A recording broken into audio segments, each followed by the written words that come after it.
আপনি কর্তৃপক্ষ যাদের বলতেছেন তারা কি আদৌ কর্তৃপক্ষ নাকি এটা জানি না, কারণ আবাহনী ক্লাব লিমিটেড এটা এখন শেখ পরিবারের অংশ হয়ে গেছে। ওদের এগেনস্টে যে অনেকে মামলা খেয়েছে, আমাদের কিছু ছোট ভাই আছে, ভাইস্তা আছে, এরা এক একজন 16 থেকে 17টা করে মামলা খাওয়া আছে। ম্যানেজমেন্টে চেঞ্জ আসলো, সালমান এফ রহমান আসলো, এরপরে মাঠটা করে ফেলছে একতান্ত্রিক, মানে ওনাদের পৈতৃক সম্পত্তি। দেখেন আজকে এখানে বিশাল এক বিল্ডিং এর মতো করে রেখেছে। আচ্ছা, আগে যে খেলতা যখন তোমাদের এখানে যখন পরবর্তীতে খেলতে দিল না, তখন এখানে কি ঢুকতে দিত না? না, আগে জি না, এই যে এডি আটকে দিছিল সব, এই যে মাঠটাকে পুরো দখল করে নিয়েছিল। উকি মারা কি দেখতে পারতা যে কোনোভাবে যে ভিতরে কি এমন হইতো যে আমরা ঢুকতে পারতাম না? গ্রিল ছিল ফাঁকা ফাঁকা। হাজার হাজার কোটি টাকা নিয়ে ফেলছে সালমান এফ রহমানের মতো যারা আওয়ামী লীগের দোসর ছিল। দর্শক, আমি এমন একটা জায়গায় দাঁড়িয়ে আছি, আপনি হয়তো দেখে মনে করতে পারেন এটা কোনো ধ্বংসস্তূপ অথবা কোনো একটা কনস্ট্রাকশনের সামনে আমি দাঁড়িয়ে আছি, কিন্তু আদত এটা কোনো কনস্ট্রাকশনের জায়গা না। আমি দাঁড়িয়ে আছি ঠিক আবাহনী ক্রিকেট গ্রাউন্ডে। আমি এখন যেখানে আছি ঠিক এই জায়গাতেই ক্রিকেট খেলতো বাচ্চারা। আজ থেকে 5-7 বছর আগেও এখানে কিন্তু ক্রিকেটের গ্রাউন্ড ছিল, কিন্তু আপনারা যদি ক্যামেরাতে একটু দেখেন এখানে যে পরিবেশ বর্তমানে আছে, এটা দেখে কোনোভাবেই বোঝার উপক্রম নাই যে এখানে আদৌ কোনো সময় একটা মাঠ ছিল।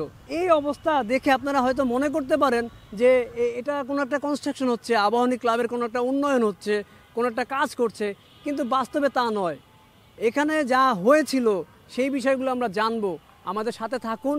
এখানে কর্মরত স্টাফ যারা আছে, কোচ যারা আছে, তাদের সাথে আমরা কথা বলবো এই মাঠের কেন এই অবস্থা।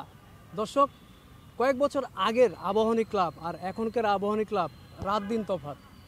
আমরা যখন আবাহনী ক্লাবের এই মাঠে প্রবেশ করেছি, প্রবেশ করার পরবর্তীতে চারিদিকে যখন দেখলাম, আমাদের ছোটোবেলায় দেখা আবাহনী ক্লাব আর বর্তমানে দেখা আবাহনী ক্লাব রাত দিন তফাৎ হয়ে গেছে। তো এখন আমরা শুনবো এখানকার একটা ফুটবলের কোচের কাছ থেকে যে এর পিছনের কী রহস্য, সেটা জানার চেষ্টা করবো। যতটুকু কোচ জানে আমরা ঠিক ততটুকু জানবো। তো কী অবস্থা ভাইয়া, কেমন আছেন? আলহামদুলিল্লাহ, অনেক ভালো আছে, আল্লাহ তাআলা ভালো রেখেছেন। আসলে এই মাঠ সম্বন্ধে বলতে হলে অনেক কিছু বলতে হয়। এই মাঠটা মূলত ধানমন্ডিবাসীদের জন্য করা, ধানমন্ডি মাঠ, এটা ধানমন্ডি আবাহনী মাঠ। আর আবাহনী ক্লাবটা হচ্ছে শেখ কামাল সাহেব করেছিলেন, যেভাবে হোক ক্রীড়া অনুরাগী ছিল, উনি করেছে, এটা খুব ভালো ছিল। বাট এরপর থেকে যখন থেকে মাঠের কিছু ম্যানেজমেন্টে চেঞ্জ আসলো, সালমান এফ রহমান আসলো, এরপরে মাঠটা করে ফেলছে একতান্ত্রিক, মানে ওনাদের পৈতৃক সম্পত্তি। দেখেন আজকে এখানে বিশাল এক বিল্ডিংয়ের মতো করে রেখেছে, এটা ওনারা কমার্শিয়ালভাবে করেছে। ছেলেপেলে মাঠে খেলতে পারতেছে না। এই বিল্ডিং এর কাজটা কি, এটা দেখে তো বোঝা যাচ্ছে না যে বিষয়টা কি, কেন বানায়? এটা কমপ্লেক্স করতে চেয়েছিল, উপরে ফুড কোর্ট হবে, নিচে জিম হবে, এই পাশে বাস্কেটবল হবে, এরকম একটা প্ল্যানিং করেছে। এখান থেকে হাজার হাজার কোটি টাকা নিয়ে ফেলছে সালমান এফ রহমানের মতো যারা আওয়ামী লীগের দোসর ছিল। তো এই তাদের জন্য আজকে এই মাঠটা 3-4 বছর ধরে অফ ছিল। সাধারণ বেবিরা খেলতে পারেনি, আমি খেলতে পারিনি, আমার সন্তানরা খেলতে পারেনি, এলাকার লোকাল ছেলেরা খেলতে পারেনি। যেই মাঠটা তৈরি হয়েছে ধানমন্ডি এলাকাবাসীর জন্য, আজকে ধানমন্ডি এলাকাবাসী এই মাঠ থেকে বঞ্চিত। তো এখানে জিম করার জন্য এখানে স্থাপনা বানাচ্ছে, তো এইটা কেমন কি হইলো? সরকার থাকা অবস্থায় এটা কিভাবে করতে পারে? এটা তো একটা দায়িত্বের একটা বিষয় ছিল ক্লাবের কর্তৃপক্ষর। আপনি কর্তৃপক্ষ যাদের বলতেছেন তারা কি আদৌ কর্তৃপক্ষ নাকি এটা জানি না, কারণ আবাহনী ক্লাব লিমিটেড এটা এখন শেখ পরিবারের অংশ হয়ে গেছে। কারণ বাইরে থেকে আমরা যারা জনসাধারণ ছিলাম, এলাকাবাসী ছিলাম, লোকাল ছিলাম, এখানে কিছু একাডেমি ছিল, তাদের অফ করে ফেলছে, গেটগুলো সব লক করে ফেলেছে। আপনার গেটে ঢুকতে দিচ্ছে না, ওরা ওদের মতো মাঠ তৈরি করছে। যেখানে আপনাকে ঢুকতে দিচ্ছে না, আপনি চাইলে তো কিছু করতে পারবেন না। আপনি বলতেছেন প্রতিবেদ করতে, ওদের এগেনস্টে যেত, ওদের এগেনস্টে যে অনেকে মামলা খেয়েছে, আমাদের কিছু ছোট ভাই আছে, ভাইস্তা আছে, এরা এক একজন 16 থেকে 17টা করে মামলা খাওয়া আছে। এই আওয়ামী লীগের লোকজন দিয়েছে, এই ধানমন্ডি ক্লাবের, আবাহনী ক্লাবের ম্যানেজমেন্ট দিয়েছে তাদের, এই সালমান এফ রহমান দিয়েছে তাদের মামলা। আজও তাদের মামলা মনে হয় সম্পূর্ণ শেষ হয়নি। মাঠটা টোটাল অফ করে ফেলছে, মাঠটাকে নিয়ে তারা হাজার হাজার কোটি টাকা খেয়ে ফেলছে। দেখেন মাঠের পরিবেশটা এখন ঠিক করতে পারেনি। আমরা চেষ্টা করতেছি এই মাঠটাকে মেরামত করার জন্য।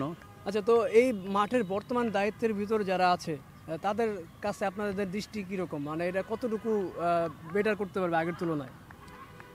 দায়িত্বে আগে যারা ছিল এখনও তারা আছে, আগে ভিজিবল এখন ইনভিজিবল আছে, বাইরে থেকে তারাই সাপোর্ট দিচ্ছে, দায়িত্বে কোনো পরিবর্তন আসেনি।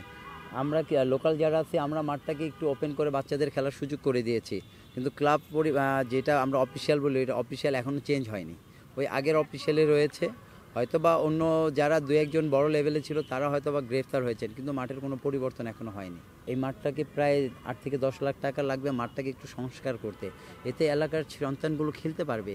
বেবিরা এখন মোবাইল নিয়ে ব্যস্ত, ডিভাইস নিয়ে ব্যস্ত, কিন্তু মাঠটা যখন ওপেন থাকবে তখন ওরা খেলতে পারবে। আর ডক্টর ইউনূস সাহেব যদি মাঠটার সম্বন্ধে একটু সুদৃষ্টি দেখে, আমার মনে হয় আমরা চাই যে আগামীর ভবিষ্যৎ তো আমরাই নষ্ট করতেছি। তো ওনারা যদি একটু এটা দৃষ্টি দেখে, মাঠটা একটু সংস্কার করে, আমার মনে হয় এখান থেকে অনেক উদয়মান অনেক ভালো ভালো প্লেয়ার আছে এখান থেকে আগামীর চূন্য, মুন্না, এখানে অনেক প্লেয়ার আছে, সাব্বির, কাউসার হামিদ, অনেক প্লেয়ার আছে এখান থেকে ওঠার মতো, কিন্তু আমরা জিনিসটা বন্ধ করে ফেলছি। তারা একটু দৃষ্টি দেখে আমাদের এখানে অনেক ফুটবলার, অনেক ক্রিকেটার আছে এখান থেকে বের হবে। এই মাঠটা কি মানে বাংলাদেশের যেই ক্রীড়া মন্ত্রণালয়, এটা তাদের আন্ডারে নাকি বাফুফের আন্ডারে? এই মাঠটা ক্রীড়া মন্ত্রণালয়ের আন্ডারেই। এটা হচ্ছে খুব সম্ভবত গণপূর্তর মাঠ, আর এটা একটা লিজ নেওয়া মাঠ। এখানে কোনো রকম পারমিশন ছিল না যে এটা বহুতলা ভবন হবে, কিন্তু ওনারা নিজস্ব সম্পত্তি ভেবে এটাকে বহুতলা ভবনের চেষ্টা করেছে। এটা অনেকবার আমরা ওই অফিসিয়ালভাবে খুঁজেছি। আগে এখানে আমরা খেলতাম, এখন আমাদের মাঠটা হঠাৎ করে অফ করে দিছে, এর জন্য আমরা আবার অন্য মাঠে গেছি।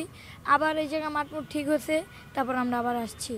এখন দেখা যাচ্ছে কি এখানে এই মাঠে আবার সবাই খুলে দিছে, আবার সবাই দেশ বাহিনীরা আসছে খেলতে, খেলাধুলা করে, আনন্দ করে, ফুর্তি করে। এই আচ্ছা, আগে যে খেলতা যখন তোমাদের এখানে, যখন পরবর্তীতে খেলতে দিল না, তখন এখানে কি ঢুকতে দিত না? না, আগে জি না, এই যে এডি আটকে দিছিল সব, এই যে মাঠটাকে পুরো দখল করে নিয়েছিল। উকি মারা কি দেখতে পারতা যে কোনোভাবে যে ভিতরে কি এমন হইতো যে আমরা ঢুকতে পারতাম না? গ্রিল ছিল ফাঁকা ফাঁকা, ওইখানে কি দেখতা, কি করতো? দেখতাম প্লেয়াররা প্র্যাকটিস ফাঁকা করতো। থাকতো আর প্লেয়াররা প্র্যাকটিস করতো। এই